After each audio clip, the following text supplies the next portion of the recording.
Willful Virgin, Essays in Feminism by Marilyn Frye. Acknowledgments. In the 15 years spanned by these essays, I have been sustained and inspired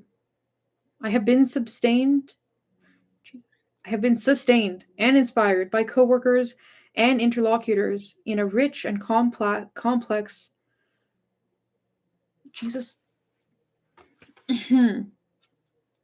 In the 15 years spanned by these essays, I have been sustained and inspired by coworkers and interlocutors in a rich complex of overlapping and interconnected communities of thought and action. Carolyn Schaefer has been my primary and loving relatum throughout, my main co-thinker.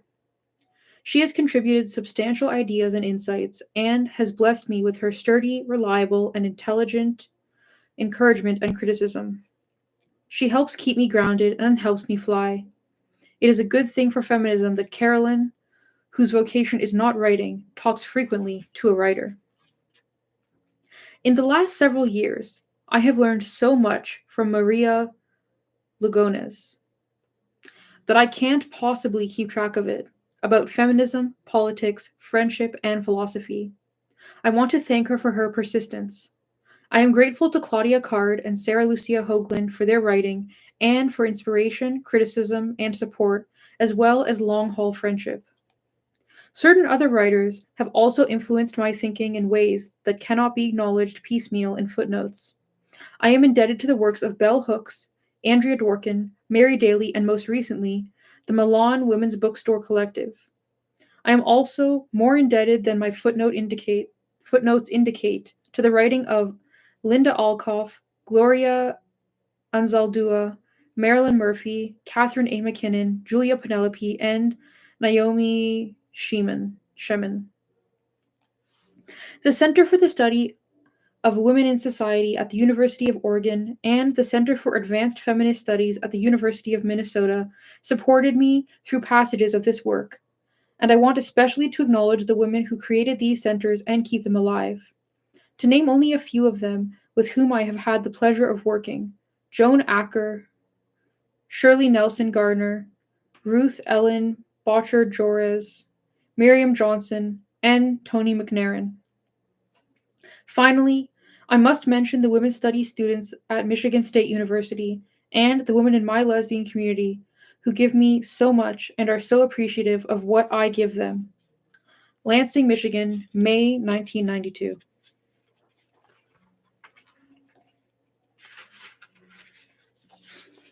Introduction.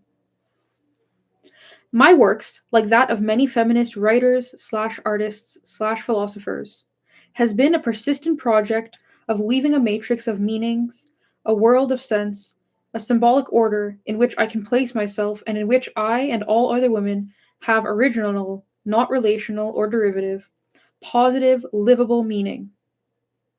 In the patriarchal universe of discourse, PUD, women cannot have original, positive, livable meaning, and according to the story of the patriarchal universe of discourse tells about itself, it is total. Phallocratic culture is culture.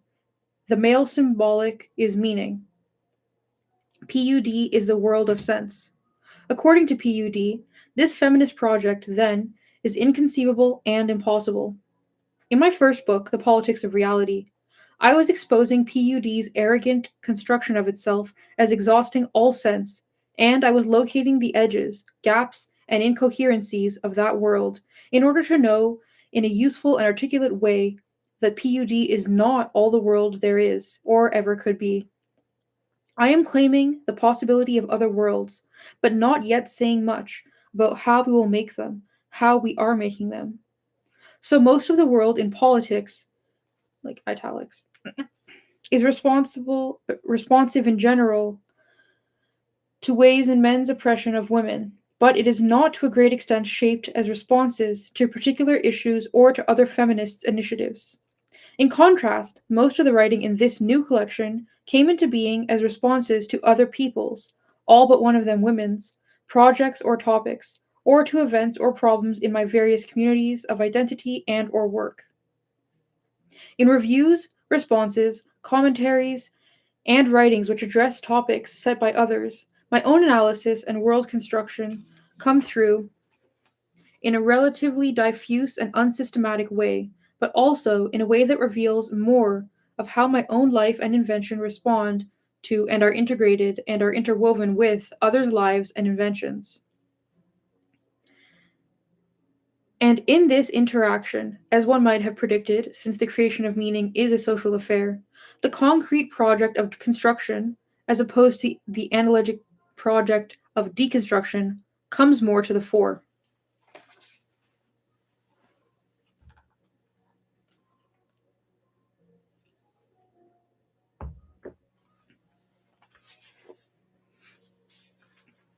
The theme of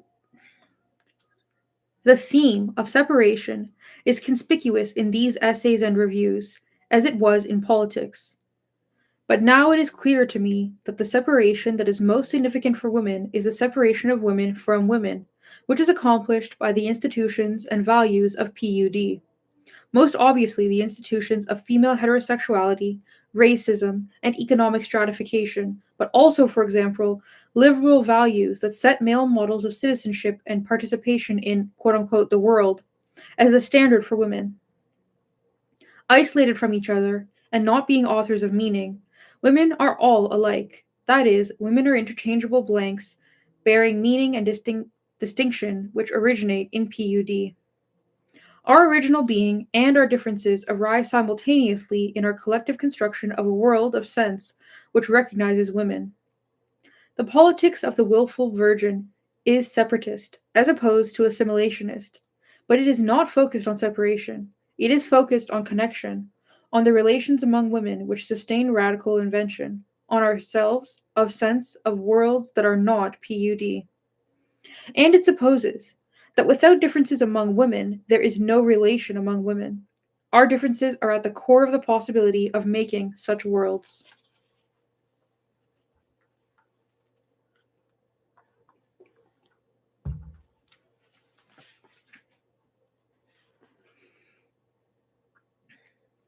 To make a difference, to make difference, one might say, women have to do impossible things and think impossible thoughts, and that is only done in community.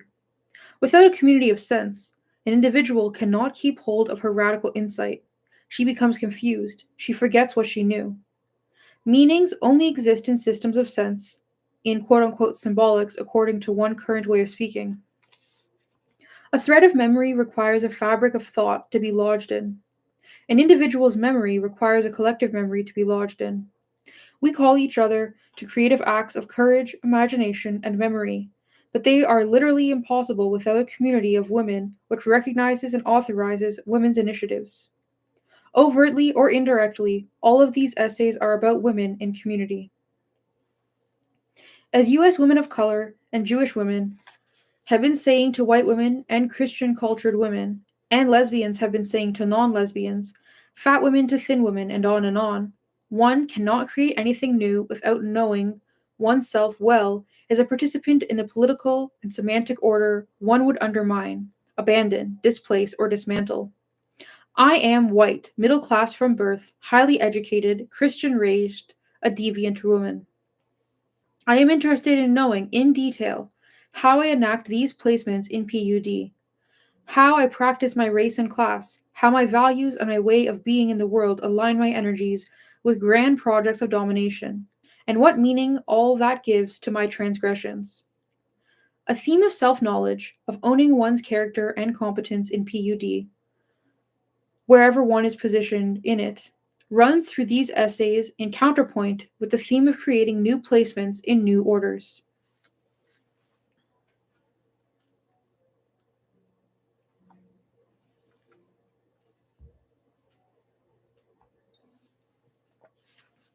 It is widely believed among intellectuals these days that PUD and its material manifestation is a construction of human social life and not a quote unquote given or a quote unquote natural order. This ontological commitment, which is, of course, no more a priori justifiable than naturalism or essentialism it replaces, opens everything to political critique and to change. Quote unquote, Social constructionism is supposed to be a doctrine of freedom which replaces a doctrine of determinism. Much of what I have been trying to do, both in my life and in my writing, is to take the measure of that freedom. What freedom exactly, and for whom, and by what labor can it be exercised? The willful version of the title essay is is pushing the limits, and her community and impossible inventiveness serve for me, for now, as a sort of icon exemplifying the exercise of ontological freedom. The willful creation of new meaning, new loci of meaning, and new ways of being together in the world seem to me in these mortally dangerous times, the best hope we have. Note 1. PUD, Patriarchal Universe of Discourse, is due to Julia Penelope. Note 2.